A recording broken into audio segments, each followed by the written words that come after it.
কি গো, তোমরা সবাই কেমন আছো? আচ্ছা, রোজ ভিডিও দিতে পারছি না বলে তোমরা কি আমায় ভুলে গেছো? ছেলে আমার ইভিএসে পড়েছে, নিমের ডাল দিয়ে দাঁত মাজলে দাঁত ভালো থাকে, তাই বাবার কাছে আবদার ছাদ থেকে আমাকে নিমের ডাল পেড়ে দাও। সেদিন ছিল সরস্বতী পুজো, তাই বৃন্দাবন থেকে আনা শাশুড়ি মায়ের ধুতি পাঞ্জাবিটা পরিয়ে দিলাম।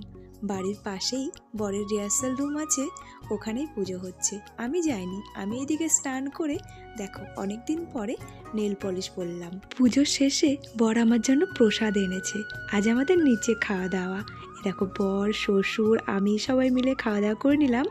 প্রোগ্রামে যাওয়ার আগেও গিটার নিয়ে বসতে হয়। তো এই যে বর টাটা করে চলে গেল, ছেলে বলছে মা চলো আমার সঙ্গে একটু খেলবে। ছেলের সঙ্গে খেলে আমি চলে এসেছি পপকর্ন ভাজতে। প্যাকেট খুলে কড়াইয়ের মধ্যে দিয়ে ঢাকনা চাপা দিয়েছিলাম। দেখো কি সুন্দর হয়ে গেছে। রাতে খেয়েছিলাম রুটি। রাত তখন বাজে 2টো। বরের জন্য অপেক্ষা করছিলাম, কিন্তু বর এসেছে 4টে।